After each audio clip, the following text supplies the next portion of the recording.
welcome back to my YouTube channel Banking Through Kannada. IBPS clerk notification out ಆಗಿದೆ and ನಿನ್ನೆಯಿಂದ application ಹಾಕುವಂಥ process ಕೂಡ start ಆಗಿದೆ. So ಅದ್ರ ಬಗ್ಗೆ ಒಂದಿಷ್ಟು ಇನ್ಫಾರ್ಮೇಷನ್ನ ಬ್ರೀಫ್ ಆಗಿ ನೋಡ್ಕೊಂಡು ಬರೋಣ. ಫಸ್ಟ್ ಆಫ್ ಆಲ್ ಎಷ್ಟು ವೇಕೆನ್ಸೀಸ್ ರಿಪೋರ್ಟ್ ಆಗಿದ್ದಾವೆ ಆ್ಯಸ್ ಆಫ್ ನೌ ಅಂದರೆ ಇವತ್ತಿನ ಪ್ರಕಾರ 6128 ವೇಕೆನ್ಸೀಸ್, 6128 ವೇಕೆನ್ಸೀಸ್ನ ಅವರು ಔಟ್ ಮಾಡಿದ್ದಾರೆ.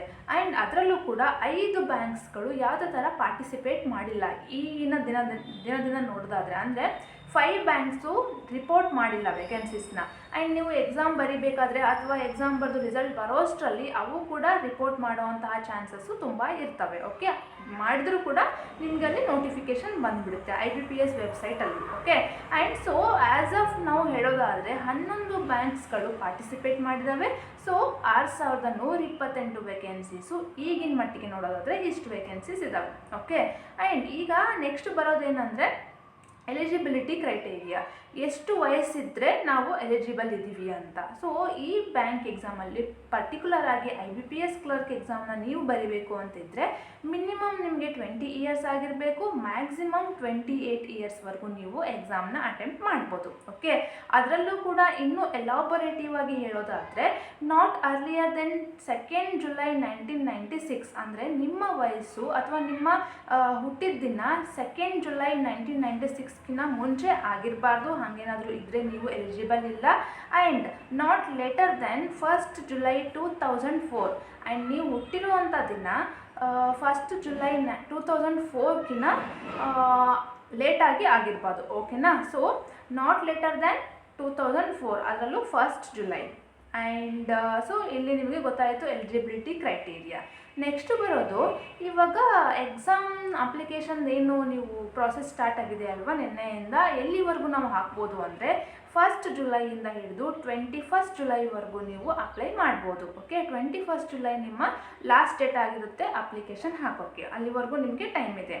ಆ್ಯಂಡ್ ಅಲ್ಲಿ ನೆಕ್ಸ್ಟ್ ಒಂದು ಕನ್ಫ್ಯೂಷನ್ ಬರೋದು, ನೀವು ಅಪ್ಲಿಕೇಶನ್ ಹಾಕಬೇಕಾದ್ರೆ ಪ್ರೀ ಎಕ್ಸಾಮ್ ಟ್ರೈನಿಂಗ್ ಬೇಕಾ ಅಂತ PET ಅಂತ ಕೇಳಿರ್ತಾರೆ. ಎಸ್ ಆರ್ ನೋ ಅಂತ ಒಂದು ಚೆಕ್ ಬಾಕ್ಸ್ ಇಟ್ಟಿರ್ತಾರೆ. ಸೊ ನಿಮಗೇನಾದರೂ ಟ್ರೈನಿಂಗ್ನ ಅಟೆಂಡ್ ಮಾಡಬೇಕು ಅಂತ ಅನಿಸಿದ್ರೆ ನೀವು ಎಸ್ ಕೊಡ್ಬೋದು.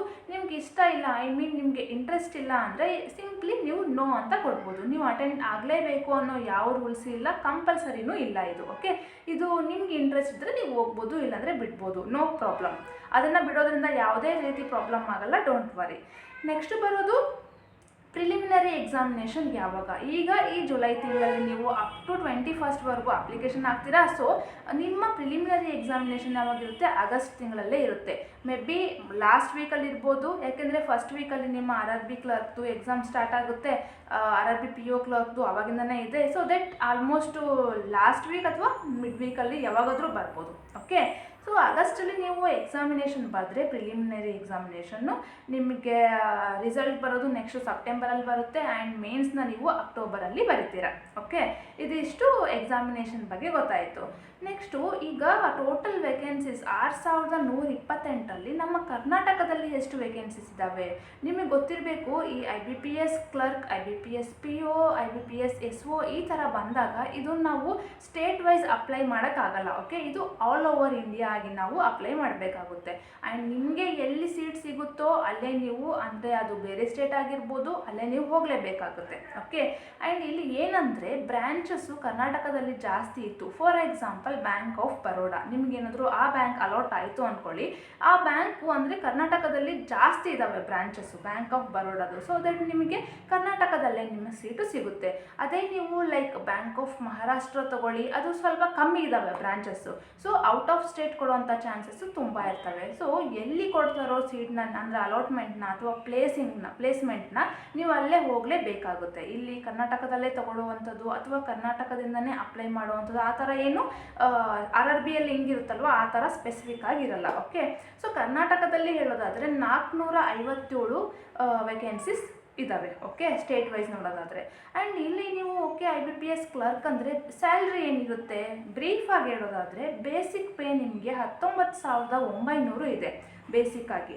ಆ್ಯಂಡ್ ಅಲೋವೆನ್ಸಸ್ ಎಲ್ಲ ಸೇರಿ ಗ್ರಾಸ್ ಸ್ಯಾಲ್ರಿ ಅಂತ ಟೋಟಲಾಗಿ ಹೇಳೋದಾದರೆ 32,000 24 ಲೈಕ್ 32,000 ಅರೌಂಡಾಗಿ ಇರುತ್ತೆ ಗ್ರಾಸು. ಬಟ್ ನೆಟ್ ಪೇ ಅಂದರೆ ಅಲ್ಲಿ ಮತ್ತೆ ನಿಮಗೆ ಡಿಡಕ್ಷನ್ಸ್ ಆಗ್ತವೆ, ಅಲ್ಲಿಗಿನ ಒಂದು ಸ್ವಲ್ಪ ಕಮ್ಮಿ ಆಗುತ್ತೆ. ಓಕೆ, ಆ್ಯಂಡ್ ಇದು ನಮ್ಮ ಸ್ಯಾಲ್ರಿ ಬಗ್ಗೆ ಆಯಿತು. ಈಗ ಎಕ್ಸಾಮ್ಗೆ ಅಪ್ಲಿಕೇಶನ್ ಹಾಕಿದ್ವಿ. ಎಕ್ಸಾಮ್ ಯಾವ ಥರ ಇರುತ್ತೆ? ಸೊ IBPS ಕ್ಲರ್ಕ್ ಅಂತಂದರೆ ಪ್ರಿಲಿಮಿನರಿ ಪ್ಲಸ್ ಮೇನ್ಸ್ ಎಕ್ಸಾಮಿನೇಷನ್ ಇರುತ್ತೆ.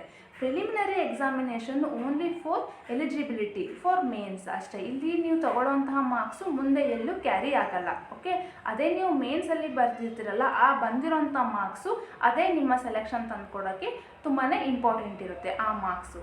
ಓಕೆ, ಆ್ಯಂಡ್ ಪ್ರಿಲಿಮ್ಸಲ್ಲಿ ಏನು ಯಾವ್ಯಾವ ಸಬ್ಜೆಕ್ಟ್ಸ್ ಇರ್ತವೆ? ರೀಸನಿಂಗ್ ಇರುತ್ತೆ, ಇಂಗ್ಲೀಷ್ ಇರುತ್ತೆ, ಕ್ವಾಂಟಿಟೇಟಿವ್ ಆ್ಯಪ್ಟಿಟ್ಯೂಡ್ ಇರುತ್ತೆ ಅಥವಾ ನ್ಯೂಮರಿಕಲ್ ಎಬಿಲಿಟಿ ಇರುತ್ತೆ. ಸೊ 3 ಸಬ್ಜೆಕ್ಟು ಪ್ರಿಲಿಮ್ಸಲ್ಲಿ ಇರುತ್ತೆ. ಆ್ಯಂಡ್ ಎಕ್ಸಾಮ್ ಪ್ಯಾಟರ್ನ್ ಬಗ್ಗೆ ಹೇಳೋದಾದರೆ ಇಂಗ್ಲೀಷಲ್ಲಿ 30 ಕ್ವಶನ್ಸ್ ಇರ್ತವೆ, ನ್ಯೂಮರಿಕಲ್ ಎಬಿಲಿಟಿಯಲ್ಲಿ 35 ಕ್ವಶನ್ಸು, ರೀಸನಿಂಗಲ್ಲಿ 35 ಕ್ವಶನ್ಸ್ ಇರ್ತವೆ. And each question carries 1 mark. So ಒಂದೊಂದು ಕ್ವಶನ್ಗೂ ಒಂದೊಂದು ಮಾರ್ಕ್ಸ್ ಅಲಾಟ್ ಆಗಿರುತ್ತೆ. ಸೊ 30 ಮಾರ್ಕ್ಸು ಇಂಗ್ಲೀಷಲ್ಲಿ, 35 marks numerical ability and 35 marks ರೀಸನಿಂಗಲ್ಲಿ. ಸೊ ದಟ್ ಟೋಟಲ್ ಮಾರ್ಕ್ಸ್ ಅಂತ ಬಂದರೆ 100 ಮಾರ್ಕ್ಸು. ಟೋಟಲ್ ಕ್ವಶನ್ಸು ಕೂಡ 100. So 100 ಕ್ವಶನ್ಸ್ಗೆ 100 marks. ಆ್ಯಂಡ್ ಇಲ್ಲಿ ನಿಮಗೆ ಸೆಕ್ಷನಲ್ ಟೈಮಿಂಗ್ ಅಲಾಟ್ ಆಗಿರುತ್ತೆ. ಇದನ್ನು ನೀವು ಗಮನಿಸಬೇಕು.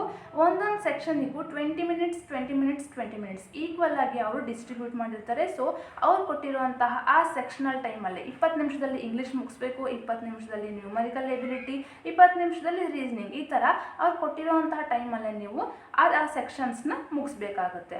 ಆ್ಯಂಡ್ ಎಕ್ಸಾಮ್ ಸ್ಟಾರ್ಟ್ ಆದಾಗ ಫಸ್ಟ್ ಯಾವುದು ಬರುತ್ತೆ, ರೀಸನಿಂಗು ಅಥವಾ ಇಂಗ್ಲೀಷು, ಅದು ನಾವು ಹೇಳೋಕ್ಕಾಗಲ್ಲ. ನೀವು ಎಕ್ಸಾಮ್ ಹಾಲಲ್ಲಿ ಕುಂತಾಗೆ ನಿಮ್ಗೆ ಗೊತ್ತಾಗುತ್ತೆ. ಮೇ ಬಿ ಒಂದೊಂದು ಸಲ ನ್ಯೂಮರಿಕಲ್ ಎಬಿಲಿಟಿ ಬರುತ್ತೆ, ಒಂದೊಂದು ಸಲ ಇಂಗ್ಲೀಷ್ ಬರುತ್ತೆ. ಅದನ್ನ ನಾವು ಇಲ್ಲಿ ಪ್ರಿಡಿಕ್ಟ್ ಮಾಡೋಕ್ಕಾಗಲ್ಲ. ಓಕೆ, ಇದ್ರ ಬಗ್ಗೆ ತಿಳ್ಕೊಂಡ್ರಿ.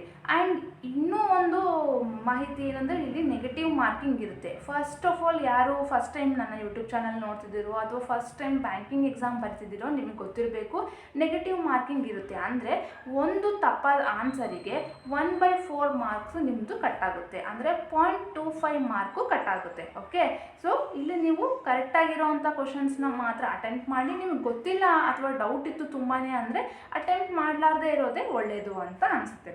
ಓಕೆ, ಸೊ 1 ಅವರ್ ಎಕ್ಸಾಮಿನೇಷನ್ ಇರುತ್ತೆ. 20 ಮಿನಿಟ್ಸ್ ಅಂದರೆ 60 ನಿಮಿಷ ಆಯಿತು. 1 ಅವರ್ ನೀವು ಎಕ್ಸಾಮ್ ಬರೀತೀರಾ. ನೆಕ್ಸ್ಟ್ ಬರೋದು ಮೇನ್ಸು. ಅಲ್ಲೂ ಕೂಡ ಈ 3 ಸಬ್ಜೆಕ್ಟ್ಸೇ ಬರ್ತವೆ, ಪ್ಲಸ್ ಇನ್ನೊಂದು ಸಬ್ಜೆಕ್ಟ್ ಯಾವುದಂದ್ರೆ ಜನರಲ್ ಅವೇರ್ನೆಸ್. ಓಕೆ, ಒಂದು ರೀಸನಿಂಗ್, ಒಂದು ಇಂಗ್ಲೀಷ್, ಒಂದು ಕ್ವಾಂಟಿಟೇಟಿವ್ ಆ್ಯಪ್ಟಿಟ್ಯೂಡ್ ಅಥವಾ ನ್ಯೂಮರಿಕಲ್ ಎಬಿಲಿಟಿ, ಇನ್ನೊಂದು ಜನರಲ್ ಅವೇರ್ನೆಸ್. ಈ 4 ಸಬ್ಜೆಕ್ಟ್ಸು ಮೇನ್ಸಲ್ಲಿ ಬರ್ತವೆ. ಆ್ಯಂಡ್ ಮೇನ್ಸ್ ಬಗ್ಗೆ ಮತ್ತೆ ನಾವು ಮುಂದೆ ತಿಳ್ಕೊಳ್ಳೋಣ. ಫಸ್ಟ್ ಆಫ್ ಆಲ್ ಈ ಪ್ರಿಲಿಮ್ಸ್ ಬಗ್ಗೆ ನಿಮಗೆ ಸರಿಯಾಗಿ ಗೊತ್ತಾಯಿತು ಅಂತ ಅನ್ಕೋತೀನಿ. And RRB PO and clerk already apply ಮಾಡಿರ್ತೀರಾ. ಆ್ಯಂಡ್ IBPS ಕ್ಲರ್ಕ್ನು ಕೂಡ ಅಪ್ಲೈ ಮಾಡಿ. ಯಾವುದೇ ಕಾರಣಕ್ಕೂ ಅಪ್ಲೈ ಮಾಡಲಾರ್ದೆ ಇರಬೇಡಿ.